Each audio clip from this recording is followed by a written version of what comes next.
Plans for an attack on an American base, just a few miles away from this secret location. Every detail is taken into consideration: the enemy positions, the route to reach the base, and the angles from which to strike more effectively.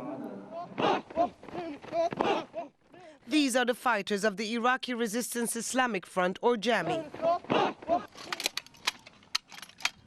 Deeply nationalistic, with a slight Islamic taint, it appeals more to Iraqis than extreme groups involved in global jihad like Al-Qaeda.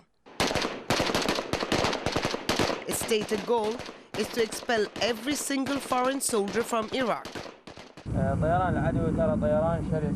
The enemy planes are ferocious and they're looking for you. So hide beneath the trees or in the middle of plantations, wherever you can.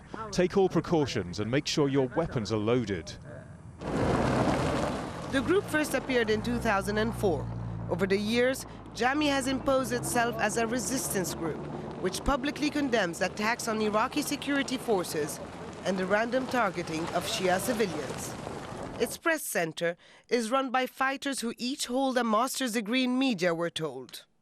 We want to show them our suffering in Iraq, and we want to show them that the Iraqi resistance is not about the killing and not about the terrorist jobs, but we want to make them understand the case in Iraq, and we fight the occupation forces only.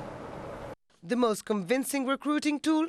Pictures of abuse by US forces, the failures of the Hearts and Minds campaign.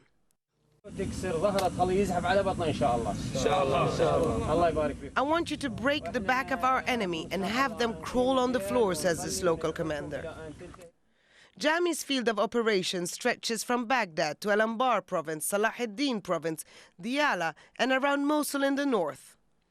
Recently, the US and Iraqi governments have taken advantage of a wave of popular anger that chased Al-Qaeda from its strongholds to claim a small victory against the so-called insurgency.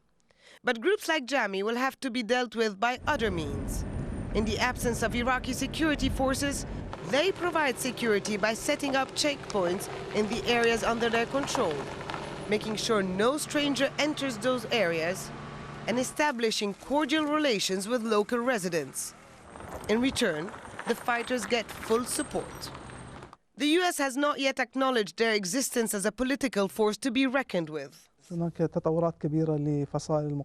a big deal of development in the political and military wings of the resistance. It now has a political council with a clear agenda. George Bush mentions Al-Qaeda as his only enemy. He doesn't refer to Iraqi resistance groups, but they will continue their attacks on American soldiers. Ending the fight in Iraq will have to include real negotiations with Jami and the rest of the Iraqi resistance. So far, none of the plans for national reconciliation includes this vital step. Huda Abdel Hamid, Al Jazeera.